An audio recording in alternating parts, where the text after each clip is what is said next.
Assalamualaikum warahmatullahi wabarakatuh. Ketemu lagi kita pada hari ini. Kita akan membahas tentang pemasaran. Semoga kita semua dalam keadaan sehat dan dapat mengikuti perkuliahan sampai selesai. Tentunya kalian sudah mengetahui, sudah mendengar, sudah tahu ya tentang pemasaran. Nah, pasar dan pemasaran itu tentunya berbeda. Kalau pasar merupakan tempat untuk memasarkan barang dan jasa ya, baik itu penawaran maupun permintaan. Nah, kalau pasar itu bisa terjadi di depan atau di pinggir jalan yang ada kerumunan menjual sesuatu produk, itu bisa dikatakan pasar ya. Contoh di pasar-pasar tradisional itu tempat memasarkan barang dan jasa ya. Kalau terjadi di gang terus ada kerumunan menjual suatu produk, itu juga dikatakan pasar. Sedangkan pemasaran itu merupakan strategi bagaimana memasarkan barang dan jasa yang akan ditawarkan. Baik, selanjutnya adalah ini pemasaran. Pengertian daripada pemasaran itu sendiri adalah proses perencanaan dan pelaksanaan penetapan harga, promosi ya, serta distribusi gagasan, barang dan jasa. Tentunya untuk menciptakan pertukaran yang memuaskan kepada pelanggan. Tujuannya bisa individu, bisa juga organisasi. Individu yaitu bisa konsumen ya. Kalau organisasi ya perusahaan membeli produknya. Produk tersebut oleh perusahaan bisa dijual kembali. Nah itu jadi dengan ada pemasaran ini, jadi ada kegiatan-kegiatan ya. Nah, kegiatan ini mengatur lembaga dan proses untuk menciptakan, terus mengkomunikasikan, menyampaikan, dan bertukar penawaran yang memiliki nilai bagi pelanggan. Nah, ini bagi pelanggan, klien, mitra, masyarakat ya. Nah, itu merupakan kegiatan ya, jadi pemasaran itu. Jadi menciptakan nilai. Nah, nilai ini sama dengan manfaat dibagi biaya. Jadi intinya adalah memberikan nilai dan kepuasan. Nah, jadi apa yang membuat para pembeli itu tertarik pada produk tertentu, bukannya pada produk lain? Bagaimana? Berarti produk tersebut mempunyai nilai dan manfaat dengan biaya yang kalau bisa terjangkau dan murah, tapi manfaatnya yang sangat baik ya. Nah, manfaat ini tidak hanya mencakup fungsi produk, melainkan juga kepuasan emosional yang terkait ya, bagaimana mendapatkan produk tersebut. Terus juga produk tersebut memiliki biaya. Biaya itu juga termasuk harga jual, pengeluaran, mendapatkan produknya, waktu pembeli. Nah, contohnya sekarang manfaat nilai itu, bagaimana kita mendapatkan suatu produk dengan gampang. Nah, sekarang dengan kita belanja online itu merupakan nilai kepuasannya sangat tinggi, dengan tidak jauh-jauh kita membeli produk tersebut melalui jalan atau menggunakan transportasi. Cukup dengan mengklik ya aplikasi penjualan online. Jadi nilai dan manfaat ini sangat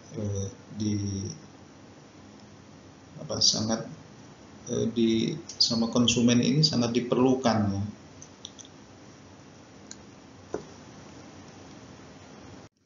Oke. Nah, bagaimana mengelola hubungan dengan pelanggan? Nah, jadi tujuan pemasaran itu juga untuk mengelola hubungan dengan pelanggan. Hubungan pemasaran ya dengan pelanggan ini merupakan sumber dari semua bisnis untuk memelihara hubungan yang baik, yang positif dengan pelanggan. Nah, ini tujuan penting bagi pemasaran, yaitu mengelola hubungan dengan pelanggan ya. Atau hubungan pemasaran disebut juga relation marketing atau relationship marketing. Ini membangun hubungan yang memuaskan antara pembeli, penjual dalam jangka panjang ya. Dengan cara apa? Dengan cara riset pemasaran, sistem informasi ya. Nah, riset pemasaran itu seperti apa? Riset pemasaran kalau kalian ketahui pengertiannya adalah proses mengumpulkan atau merekam, menganalisis data secara sistematis mengenai masalah pemasaran. Nah, ini kita harus meneliti siapa pembelinya ya. Terus ada target ya, target produk kita itu nanti siapa yang akan membeli produk kita, umurnya umur berapa, terus pendapatan konsumen itu berapa. Nah, itu sampai dilakukan riset ya. Nah, riset ini supaya hubungan pelanggan ini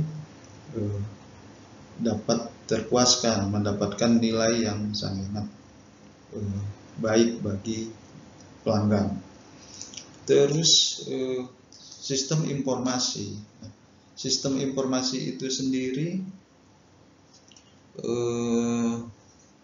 artiannya untuk mengelola informasi pemasaran ya, yang dikumpulkan secara terus-menerus dari sumber eksternal ataupun internal ya. Nah, ini sistem informasi ini mengelola informasi pemasaran. Nah, dalam konsepnya ya, dalam sistem informasi pemasaran ini tidak begitu rumit. Dari segi sumber internal ini termasuk angka penjualan produk ya, biaya pemasaran, tingkat persediaan maupun tingkat kegiatan tenaga penjual. Sedangkan dari sisi eksternal, sistem informasi pemasaran dari sisi eksternal ini berhubungan dengan pemasok ya, perantara dan pelanggan. Nah, kegiatan pemasaran, persaingan, kondisi ekonomi. Nah, ini diproses dan disimpan di dalam sistem informasi pemasaran. Keluarannya apa? Keluaran dari sistem informasi ini yaitu arus informasi dalam bentuk yang paling berguna ya. Berguna, tujuan akhirnya adalah membuat keputusan pemasaran. Nah, itu sistem informasi. Sedangkan hubungan manajemen hubungan pelanggan atau customer relationship marketing ini sebagai pengguna informasi tentang pelanggan untuk membuat strategi pemasaran yang mengembangkan dan mempertahankan hubungan pelanggan yang diinginkan melalui yaitu sistem informasi. Tujuan dari pemasaran itu sendiri apa? Yaitu mengenal dan memahami pelanggan sedemikian rupa ya, sedetailnya sehingga produk cocok dengan yang diinginkan oleh konsumen dan dapat terjual ya. Nah, ini tujuan pemasaran. Ada perbedaan di sini konsumen dan customer ya. Konsumen, customer itu pelanggan. Nah, konsumen itu sendiri orang yang langsung mengkonsumsi produk. Nah, konsumen. Jadi hati-hati ya. Customer, konsumen itu beda. Kalau konsumen orang yang langsung mengkonsumsi produk ya, yang dibelinya untuk memenuhi kebutuhan sendiri.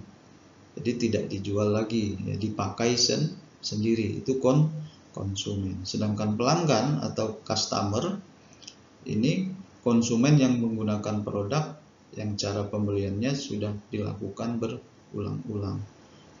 Bisa juga bisa dijual kembali.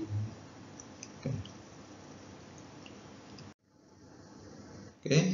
Selanjutnya adalah manajemen pemasaran. Nah, manajemen pemasaran. Menurut Asosiasi Manajemen Pemasaran Amerika ya, AMA ya, mendefinisikan bahwa manajemen pemasaran sebagai sebuah proses yang merencanakan dan melaksanakan konsep. Nah, melaksanakan konsep bagaimana memasarkan suatu produk dan juga penetapan harga, bagaimana menetapkan harga suatu produk.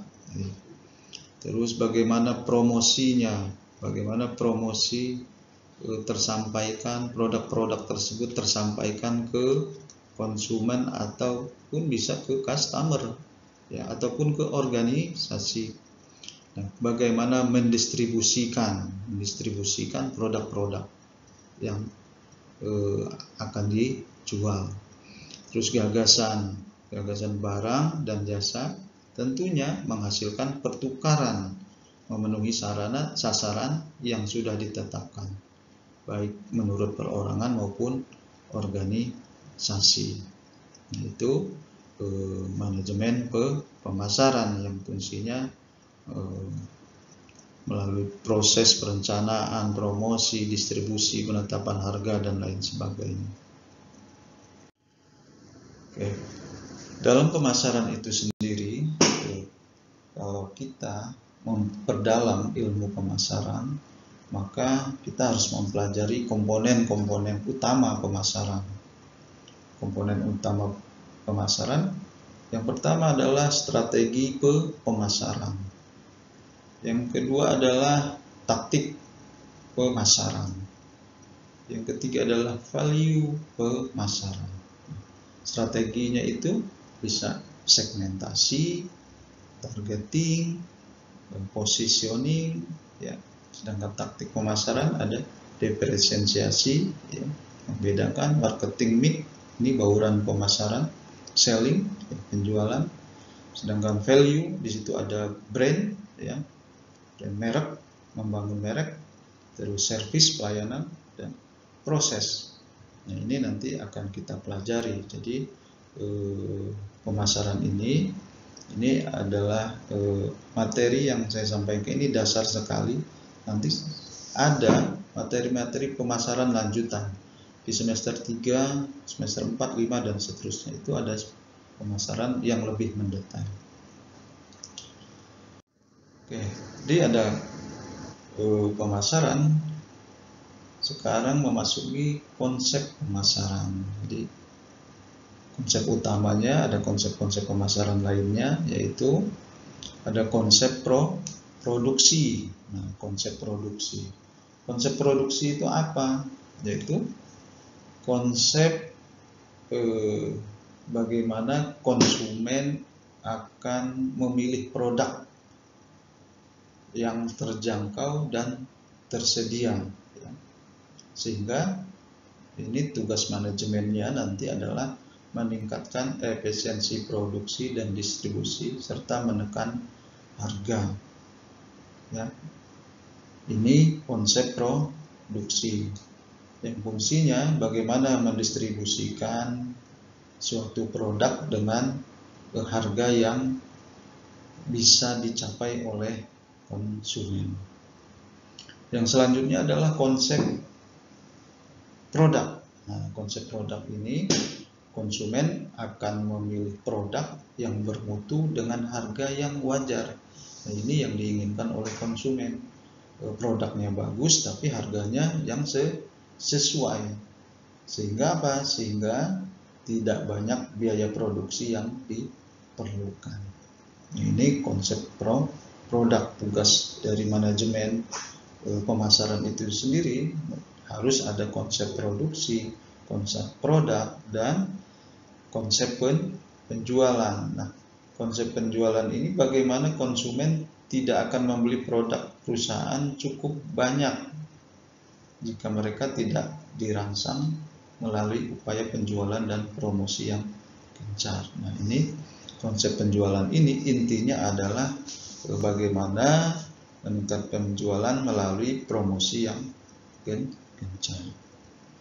Terus ada konsep pemasaran.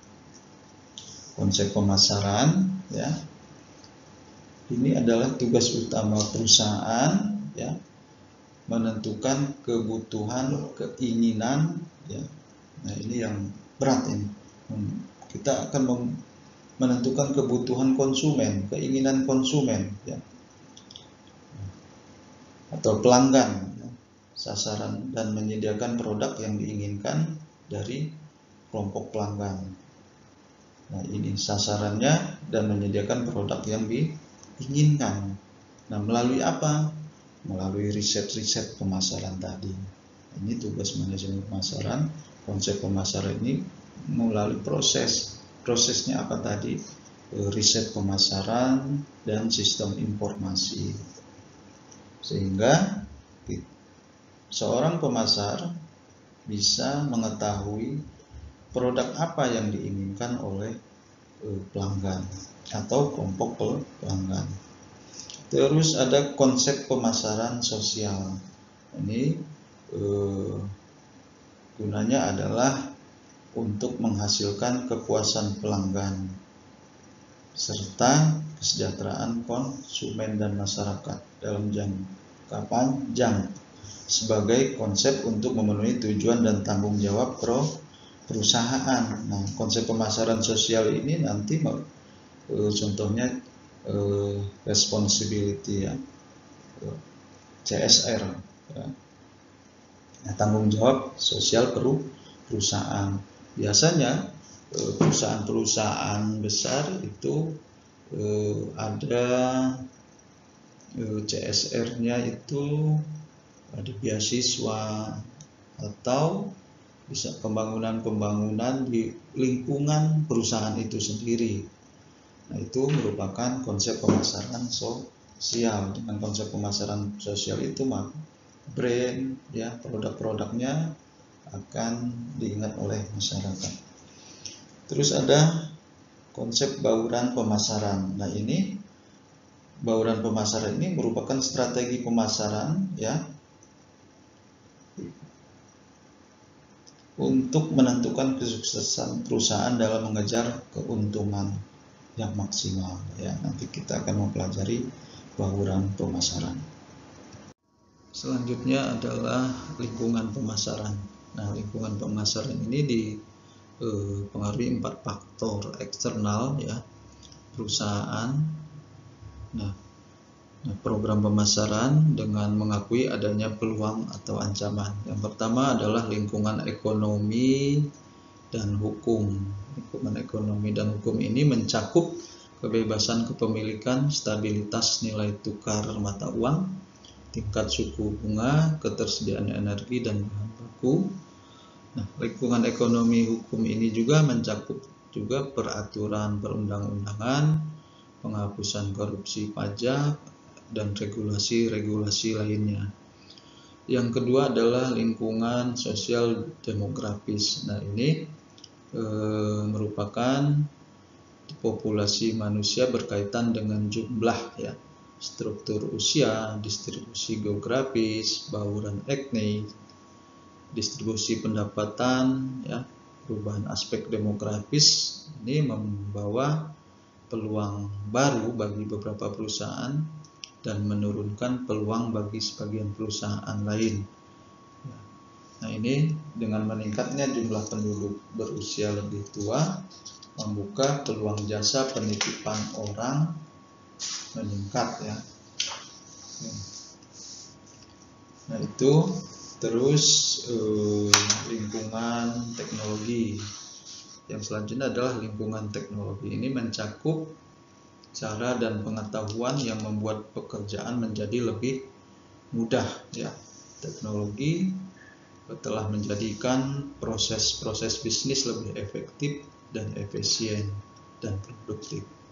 Nah, efektivitasnya itu berarti memberikan hasil yang diinginkan, sedangkan efisiensinya berarti memproduksi barang dan jasa dengan menggunakan sumber daya yang paling sedikit.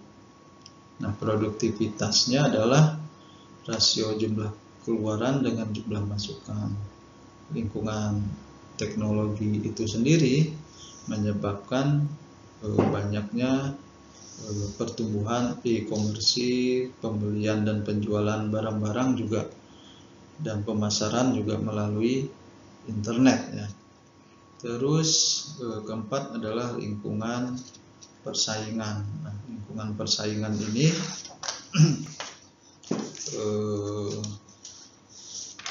bersaing dengan cara memberikan melebihi harapan pelanggan ya.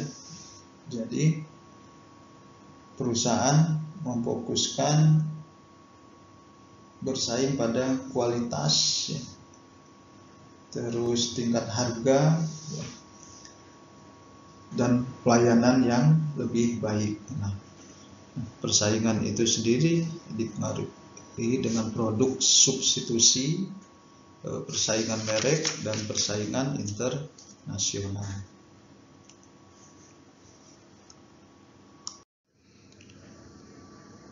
Dalam pemasaran ada wujud-wujud pemasaran ya. Ada beberapa jenis wujud pemasaran. Pertama, pemasaran barang. Nah, pemasaran barang di sini adalah berupa pemasaran barang konsumsi. Nah, ini produk yang dibeli untuk penggunaan pribadi ya. Pemasaran barang industri ya, wujud barang industri itu produk yang digunakan oleh perusahaan untuk memproduksi barang lain. Jadi pemasaran barang itu sendiri barang yang berwujudnya jelas ya, dalam kehidupan sehari-hari. Contohnya kalau barang konsumsi untuk pribadi, kalian menggunakan produk-produk kecantikan ataupun produk yang digunakan oleh kalian sendiri. Smartphone itu juga bisa dikatakan produk konsumsi, ataupun makanan itu bisa produk barang konsumsi. Sedangkan barang industri ini produk yang digunakan oleh perusahaan untuk memproduksi produk lain ya. Mesin ya, mesin fotokopi, nah itu membuat produk untuk mencetak. Terus apalagi mesin jahit, nah itu bisa. Terus apalagi bisa, intinya adalah untuk barang-barang industri ya. Terus produk pemasaran jasa atau servis ya. Nah, ini produk yang tidak nyata, tidak kelihatan ya, seperti waktu, keahlian, atau aktivitas yang tidak dapat dibeli. Contohnya bisa jadi dokter, dosen, penerjemah, guru ya, pengacara. Terus selanjutnya adalah pemasaran gagasan. Nah, pemasaran gagasan ini Contohnya adalah iklan, ya, iklan layar lebar di bioskop atau iklan layanan masyarakat tentang bahaya merokok, HIV, ya, itu gagasan.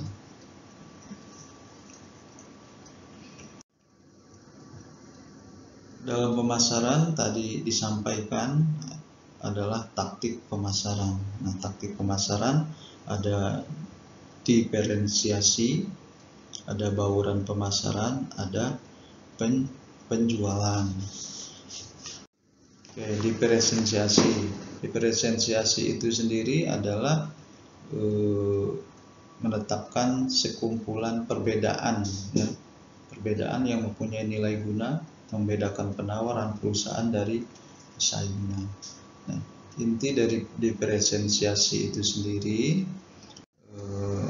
adalah membuat pembeda dari pesaingnya. Ya. Diferensi produk, penciptaan ciri atau pembeda, ya, yang membuat produk berbeda dari pesaing, itu diferensiasi. Nah, diferensi produk itu sendiri harus tahan lama. Pembedanya pertama adalah tahan lama. Kita membuat produk harus tahan lama. Nah, ini perusahaan memilih diferensiasi ini berdasarkan daya tahan produk, ya. Contohnya adalah contoh yang paling gampang, apa yang tahan lama, baterai, ya, baterai Duracell. Nah, ini mengiklankan dirinya sebagai baterai yang tahan lama dibanding dengan baterai-baterai yang lain. Nah, perusahaan sepatu, ya, contoh perusahaan sepatu, sepatu apa ya, sepatu Nike, ya, menempatkan pembedaan, atau Adidas juga, ya, menempatkan pembedaan produknya pada unsur keawetan produk. Nah, ini diferensiasi produk, ya, tahan lama.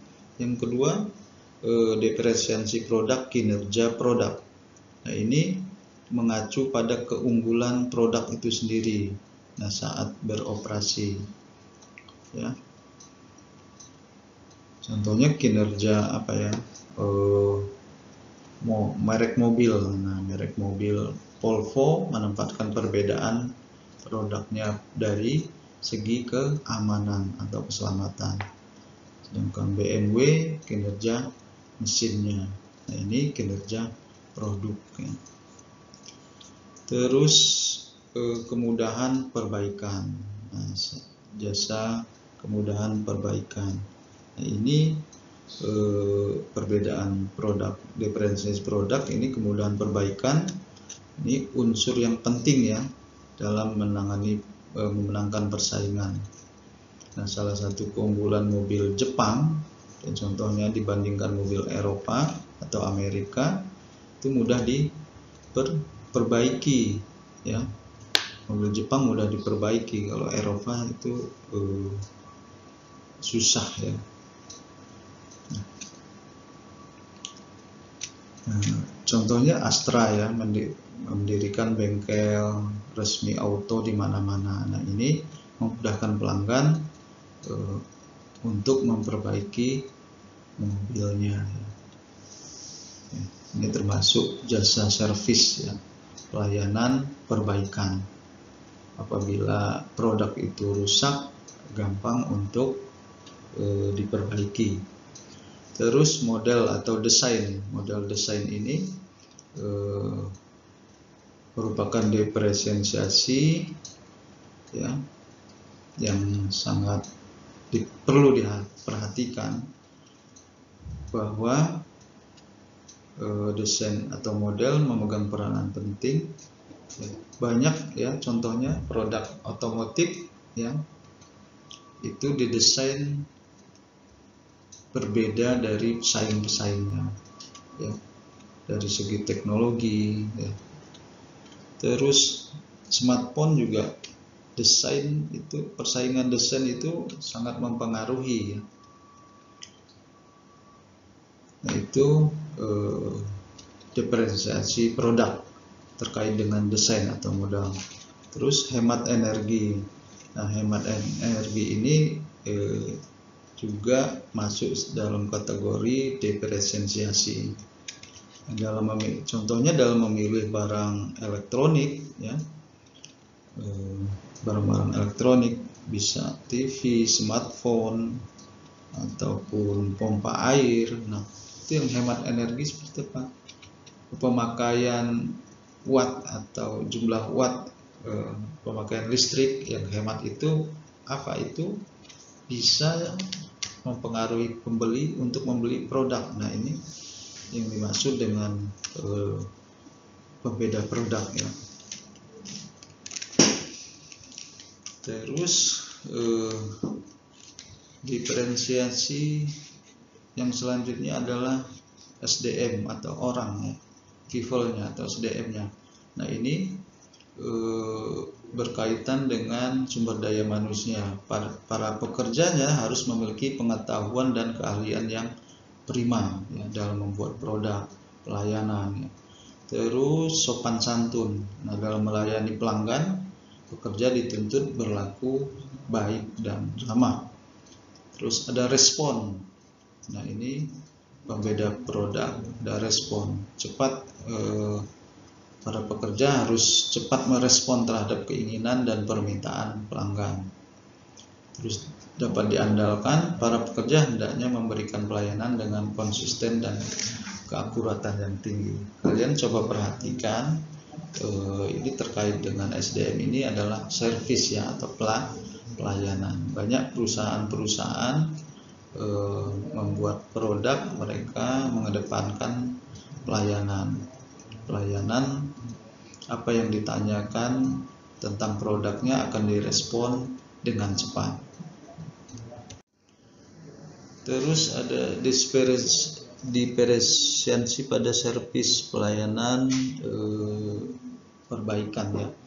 Pelayanan lainnya, perbaikan, pemasangan, pelatihan, atau petunjuk pemakaian. Nah, ini diferensiasi pada servis. Nah, ini bagaimana pengiriman sampai tujuan. Nah, pelayanan ini berupa pengiriman produk sampai ke tempat tujuan. Ini sudah banyak dilakukan oleh perusahaan. Dengan menonjolkan harus hati-hati, kecepatan dalam proses pengantaran. Terus pemasangan ini kualitas pemasangan memudahkan pemasangan peralatan atau produk. Ini tidak terlalu rumit apabila digunakan atau layanan pemasangannya, ya. Terus pelatihan bagi pelanggan. Nah, ini jika pelanggan ini tertarik untuk membeli suatu produknya, bagaimana menggunakan barang tersebut, tentunya ada pelatihan. Contohnya menggunakan traktor atau forklift. Nah, itu ada pelatihan. Alat-alat berat seperti traktor yang tadi yang saya sampaikan itu harus ada pelatihan penggunaan produk tersebut. Bagaimana cara mengoperasikannya, bagaimana cara merawatnya, ya. Terus perbaikan. Nah, perbaikan ini pelayanan yang sangat sensitif, ya. Tentunya kita dalam memberi suatu produk itu harus ada perbaikan apabila produk kita ada yang rusak, mudah diperbaiki. Terus ada pelayanan konsultasi gratis. Nah, ini juga sangat penting, ya. Sudah banyak perusahaan memberikan konsultasi gratis dengan harapan pembeli tersebut akan loyal, ya. Pembeli yang loyal akan sulit pindah ke perusahaan pesaingnya. Terus ada diferensiasi image, ya. Nah, ini perbedaan terkait dengan citra atau image. Ini berupa ruangan fisik, suasana ruangan sebuah perusahaan, ya. dapat menggambarkan citra perusahaan. Terus ada kegiatan humas. Nah, perusahaan dapat menciptakan citra yang berbeda melalui kegiatan humas atau public relations dirancang dengan baik. Contohnya apa?